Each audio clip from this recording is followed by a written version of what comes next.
C'est l'instant passion. Esprit, esprit, es-tu là? Arrête de bouger le verre, trou de balle! Mais c'est pas moi, c'est l'esprit! Oh putain! Esprit, si tu es là, dis-nous comment regarder One Piece sur Netflix! Mais qu'est-ce qui se passe?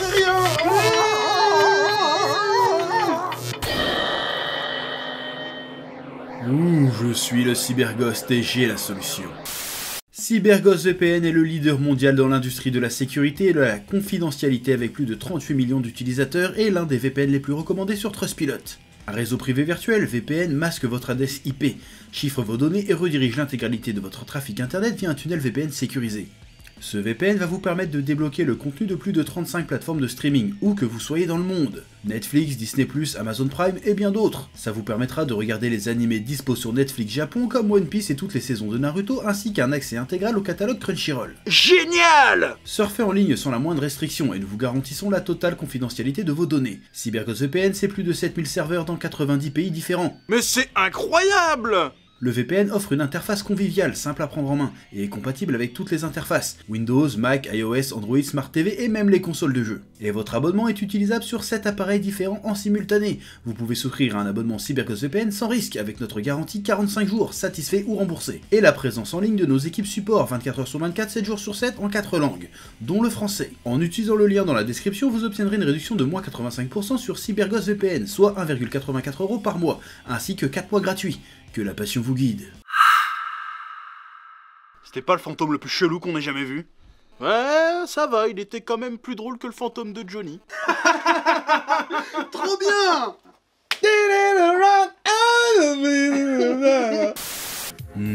C'était l'instant passion. Ouais.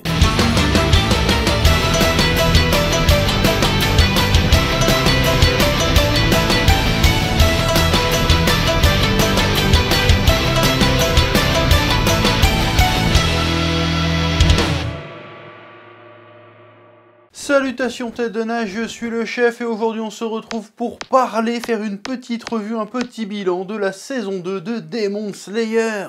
Ouais, ça fait à peu près un mois et demi que je reçois des messages ou des commentaires tous les jours pour me dire hey, pourquoi, comment ça se fait que t'as pas fait de review de la saison 2 de Demon Slayer? Et bah la réponse elle est simple. Parce que... Oui. Mais maintenant que la saison est finie, je vais pouvoir dresser un petit bilan de cette saison 2. Alors attention, par contre, je vais parler surtout de la seconde partie de cette saison 2, intitulée Le Quartier des Plaisirs. D'ailleurs, ce titre est marrant parce qu'il fonctionne aussi si on veut faire une version porno. Oui, je vais parler que de cette partie parce que la première partie, Le Train de l'Infini, c'est juste la réadaptation de ce qu'ils ont déjà adapté en film. Et j'ai déjà fait une petite review du film, donc j'ai la flemme d'en parler. Donc voilà, je parle que de la partie 2. De toute façon, je sais très bien que tu veux que je parle que de la partie 2. Et puis c'est tout. Mais avant d'aller plus loin, de quoi qu'est-ce que ça parle cette partie 2? Oui. Tenjiro, Zenitsu et Inosuke sont partis en mission dans le quartier des plaisirs de Yoshiwara avec Tengen Izui, le pilier du son. En effet, c'est là-bas que les trois kunoichi de Tengen, envoyés en reconnaissance pour débusquer un démon, ont disparu. Pour mener leur enquête dans les maisons des courtisanes, Tenjiro et ses compagnons doivent se déguiser en filles, mais malgré tous leurs efforts, le démon semble introuvable. Nos héros réussiront-ils à le débusquer avant qu'il ne dévore les courtisanes? En gros, c'est ça l'histoire. Bon, et là, tu te demandes très certainement qu'est-ce que j'en ai pensé. Eh bien, je vais te le dire. Et on va pas tortiller du cul pour chier droit comme le veut l'expression. Je vais y aller direct, je vais y aller franco. Cette saison 2 de Demon Slayer était absolument jouissive. Ah, pour le coup, Ufotable, ils ont mis les petits plats dans les grands. C'était franchement stylé, c'était un kiff à regarder. Qu'est-ce que c'était beau! Oui! Cette adaptation sublime le manga à un point rarement atteint. Qu'est-ce que c'était giga beau sa mère, oui. La représentation du quartier des plaisirs est très réussie, il y a une ambiance à la fois sensuelle, luxueuse et sombre et mystérieuse. C'est beau et envoûtant et en même temps étouffant et effrayant. On ressent aussi une différence au niveau des tons des couleurs. La première saison jouait beaucoup sur les tons bleus et blancs, des tons froids. Le Train de l'Infini sur le rouge et le jaune, des couleurs chaudes, et cette fois on est plus sur du violet et de l'orange, une espèce de mix entre les deux. Non seulement visuellement j'adore, mais ça participe à renforcer l'idée que certes, un bordel comme ça a l'air bonnard, mais c'est quand même de base un lieu pas très sain. Il y a vraiment un côté beauté de façade qui cache la laideur inhérente du lieu et de sa fonction. Parce qu'on dit quartier des plaisirs pour faire bien, mais c'est ni plus ni moins qu'un bordel le truc. Et la fonction première d'un bordel, c'est que des hommes viennent assouvir leurs bas instincts, leurs pulsions avec des femmes qui monnaient leur beauté parfois à contre-cœur. L'opposition entre la beauté et la laideur est d'ailleurs un des sujets de cet arc, mais on y reviendra. De plus, l'animation, la réalisation sont vraiment de très haute voltige. On a vraiment l'impression que chaque plan, chaque mouvement est réellement pensé pour avoir de l'impact et surtout une classe folle. C'est un véritable bonheur de faire face à une production qui semble vouloir offrir son maximum pour nous en mettre plein la vue. J'ai vraiment l'impression que les gars qui ont bossé dessus se sont posés pour chaque plan, chaque idée, qu'une seule question. Comment est-ce qu'on va rendre ça le plus stylé possible? Et que ce soit les moments plus contemplatifs ou les scènes d'action, tout est incroyable en fait. Tu rajoutes à ça les musiques magnifiques, les effets sonores léchés et des seiyuu qui se donnent à fond, et cet arc de Demon Slayer devient un giga grand 8 de beauté, de fun et d'émotion. Tous les curseurs sont à fond, et s'il y a un mot qui doit définir cette adaptation, c'est le mot générosité. Tout ce que l'anime a à offrir est à l'écran, et c'est trop bien. Et je te dis ça alors que j'ai binge-watché la série pour cette vidéo. Et je ne binge-watch jamais rien. C'est-à-dire que moi d'habitude je regarde 2-3 épisodes maximum avant de passer à autre chose et de revenir dessus le lendemain ou quelques heures après. Là, je me suis tout bouffé. Et je me suis régalé. C'est pour te dire à quel point le truc est kiffant en fait. Oui. Bon, et normalement c'est à ce moment-là que certains diront « Oui, mais Demon Slayer c'est surcoté, t'enlèves l'animation, y a plus rien. » Oui, bon, allez. Admettons, vas-y, les goûts et les couleurs, ça ne se discute pas. Je trouve quand même toujours cet argument un petit peu chelou. Parce que concrètement, Demon Slayer et n'importe quel animé d'ailleurs, si t'enlèves l'animation, ça ressemble à ça. Ouais, je te fais des blagues, ouais. Je te prank, comme disent les jeunes. Oui. Bon, plus sérieusement, en vrai, je vois ce que les gens qui te disent ça veulent sous-entendre. Ils sous-entendent que, oui, Demon Slayer, ça cartonne parce que l'animation est géniale, mais en dehors de l'animation géniale, le scénario, l'univers ne sont pas très originales. Et je le concède volontiers, et d'ailleurs je l'ai toujours dit dès le début où j'ai commencé à parler de Demon Slayer. Demon Slayer n'est pas original en soi, n'invente rien. Structurellement parlant, Demon Slayer c'est un shonen neketsuesque somme toute assez basique. C'est un espèce de Saint Seiya des années 2020. Et je pourrais faire toute une vidéo pour tenter de te le démontrer. Mais c'est pas le sujet ici. Mais si jamais cette vidéo t'intéresse, n'hésite pas à taper Saint Seiya dans les commentaires. Et je verrai ce que je peux faire. Ouais. Mais il y a aussi un autre truc que j'ai toujours dit. Originalité n'a jamais et ne sera jamais synonyme de qualité. Et si vraiment Demon Slayer n'avait rien à offrir en dehors de son animation de ouf, comment expliquer que le manga continue de pulvériser des records de vente au Japon? Et je veux dire, à la base, s'il n'y avait pas de substance, s'il n'y avait rien dedans, s'il n'y avait vraiment rien à offrir, à part l'animation de ouf, le manga ne marcherait pas autant non plus. Et je rappelle que le dessin du manga Demon Slayer, c'est ça.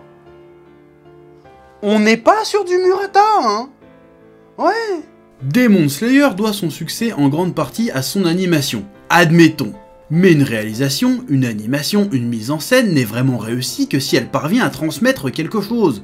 Et si on regarde les réactions des gens vis-à-vis des grosses scènes de Demon Slayer, on se rend compte qu'il ne s'agit pas simplement de dire « Waouh, c'est trop beau !» Il y a de véritables émotions qui passent. Et c'est ça qui fait selon moi la substance et la réussite de Demon Slayer, aussi bien le manga que l'animé. C'est sa capacité à transmettre et exprimer des émotions. Si t'enlèves tout ça, ça devient qu'une démo technique de plus, comme on en voit plein sur YouTube. Et certes, c'est très joli, mais ça ne marque pas les gens plus que ça. Et tu te souviens de cette animation chinoise de 2017 ? C'était méga archi stylé et beau de fou. Mais tu l'as oublié, parce que mis à part la prouesse technique, on connaît pas les persos ni pourquoi ils se battent. On n'est pas émotionnellement impliqué. C'est super bien fait, mais ça manque de substance. Et dans Demon Slayer, cette substance vient des personnages et du scénario. Et l'animation, la réalisation, la musique viennent sublimer tout ça. Donc non, on peut pas dire décemment, en ayant pris le temps d'y réfléchir, de résumer les qualités de Demon Slayer en disant « Ouais, l'animation fait tout ». Non, c'est une alchimie qui se passe, qui fait que ça fonctionne. C'est pas juste l'animation. Non. Mais du coup, tu te demandes très certainement, qu'est-ce que raconte cet arc? De quoi ça parle? Eh ben, je vais tenter de te l'expliquer. ma propre interprétation, ma propre vision, ouais voilà. Comme je le disais plus tôt dans cette vidéo, selon moi l'un des thèmes centraux de cet arc, c'est l'opposition entre la beauté et la laideur, comprend bien sûr le bon et le mauvais qu'il y a en l'être humain bien évidemment, oui. Comme on l'a vu, cette opposition entre le beau et le laid est parfaitement incarnée, exprimée de par le lieu où se situe l'action, le quartier des plaisirs, mais ça je l'ai déjà expliqué. Mais pas seulement, cette opposition est aussi symbolisée, exprimée par l'existence du duo de démons Gyutaro et Daki. Oui. Daki qui s'infiltre dans le quartier des plaisirs en tant qu'Oiran, un genre de prostituée de luxe. Daki, la plus belle Oiran du quartier. Elle suscite le désir des clients et l'admiration ou la jalousie des autres courtisanes, et en dévore quelques-unes au passage, mais seulement les belles. Elle attire les gens grâce à sa grande beauté puis révèle son visage démoniaque pour assouvir ses pulsions. C'est comme si elle reflétait le comportement des gens dans le quartier des plaisirs. Ils sont en quête de beauté mais viennent exprimer leurs pulsions a priori pas très nobles. Ironie, mise en abîme, tout ça, ouais. Ça devient encore plus intéressant quand on la met en parallèle avec son frère, qui est très laid, surtout quand on s'intéresse à leurs origines, leur histoire d'avant qu'ils deviennent des démons. Gyutaro, de par sa laideur, a toujours été rejeté par tout le monde et traité en paria, alors que sa sœur très belle a toujours été bien traitée. Enfin, jusqu'au moment où elle a attaqué un samouraï, mais bon là t'as vu la série, tu connais les bails. Les deux persos ensemble sont intéressants parce qu'ils nous offrent une réflexion, un point de vue sur la notion de beauté et de laideur. On le voit, la différence de traitement que les gens exercent entre lui et sa sœur. Les gens rejettent Gyutaro parce que sa laideur les renvoie à leur propre laideur intérieure, tandis que la beauté de Daki les renvoie à un fantasme. S'attirer les faveurs d'une belle personne est un moyen quelque part pour que sa beauté rejaillisse un peu sur nous. Et s'ils coexistent dans un même corps une fois démons, ce n'est pas pour rien, c'est pour exprimer cette idée, comme quoi la beauté et la laideur cohabitent en chacun de nous. Que la beauté abrite la laideur et que la laideur abrite la beauté. Symbolisme fastoche, mais ça fonctionne. Et pendant toutes ces années, voire peut-être tous ces siècles, les deux démons ont utilisé ce symbolisme pour en quelque sorte punir le monde qui les a exclus de l'humanité. Et mettre en quelque sorte l'humanité face à son vrai visage, selon eux. C'est pour ça que Gyutaro a une dent contre Tengen et que leur opposition a du sens. Tengen, ce mal alpha gigabogos méga puissant, badass admiré de tous, qui en plus a 3 épouses. Tengen le flamboyant incarne avec extravagance un certain idéal de beauté, mais aussi un certain idéal moral, vu qu'en tant que pourfendeur, son but est de sauver l'humanité des démons. Ce que Gyutaro n'a pas compris, c'est que la flamboyance de Tengen, c'est du tape à l'œil. Si Tengen il flex autant, c'est justement pour cacher la laideur qu'il habite. C'est un ancien shinobi qui a dû buter un paquet de gens par le passé, et a vu quasi tous ses frères et sœurs mourir pour des raisons sordides. Tengen a un passé ultra sombre et tragique. Ce qui va le différencier de Gyutaro, ce n'est pas sa beauté en soi, c'est sa façon de vivre avec ce passé.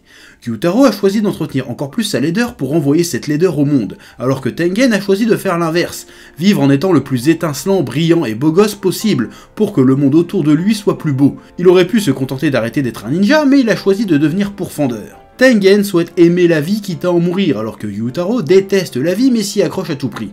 Gyutaro voit que la laideur du monde, quand Tengen choisit d'en voir la beauté. Le duo Gyutaro-Daki est bien évidemment à mettre aussi en parallèle avec le duo Tanjiro et Nezuko, qui en plus d'être tous deux un duo frère-sœur, partagent plus ou moins la même origine, la même histoire tragique. Ouais, bon, il y a des différences, mais grosso merdo, c'est pareil, oui. Tanjiro et Gyutaro ont tous deux eu à un moment un choix à faire pour sauver leur sœur d'une mort certaine. Mais s'ils vont tous deux choisir de la sauver, ils ne choisiront pas le même moyen.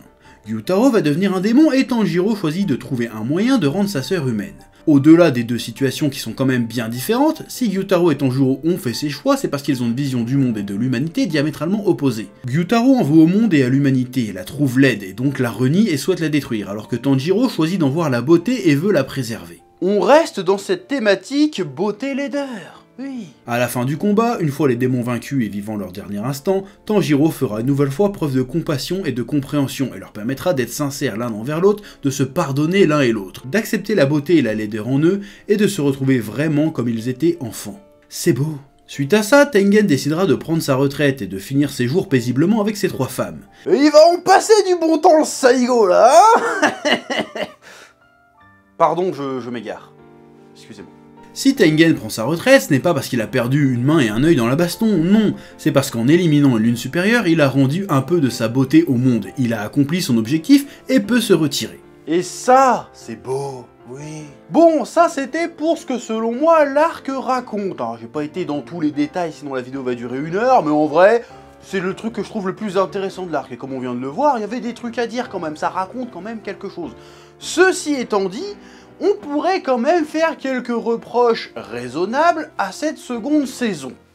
Oui, et c'est des reproches qu'on pourrait aussi faire au manga, hein. Maintenant qu'on en parle, oui. La première saison de Demon Slayer couvrait pas mal d'arcs, des arcs plus courts certes, mais quand même. Cette saison-ci, hormis le train de l'infini, nous n'avons eu le droit qu'à un seul arc, et sur 11 épisodes, on a eu au moins 7 de bagarres. De bagarres méga stylées Sarah certes, mais quand même. On pourrait légitimement avoir l'impression que ça traîne en longueur, et que c'est un truc qu'on a aussi dans le manga. Les combats face aux lunes supérieures sont tous archi longs sa mère. Palpitants, mais longs sa mère. Autre chose, le point fort de Demon Slayer, comme je l'ai dit, c'est sa capacité de jouer avec les émotions, de susciter des émotions.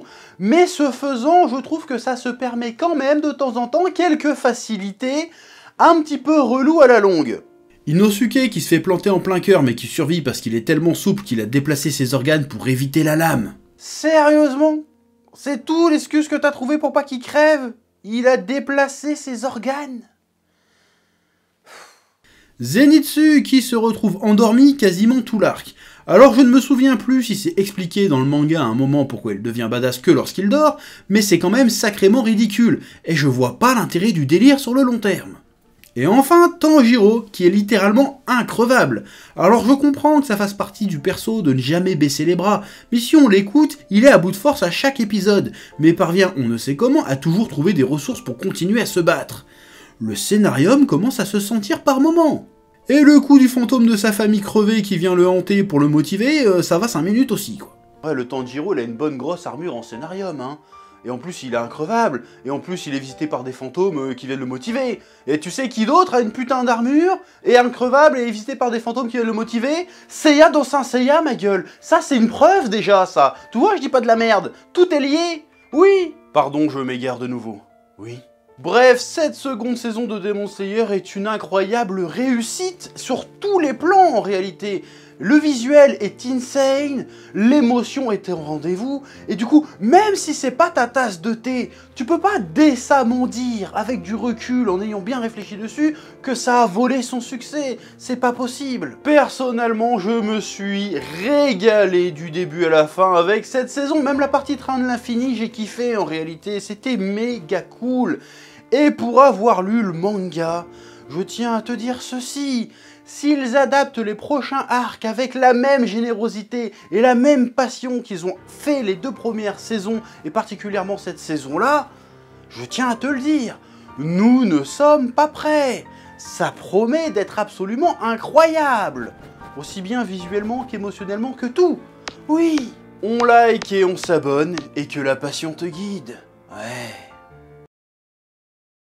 Eh oh, tu vas pas te barrer comme ça, hein? Tu vas laisser un pouce bleu? Un petit pouce bleu, hein? Puis tu regardes aussi les autres vidéos? Parce que voilà, tu t'abonnes? Ouais?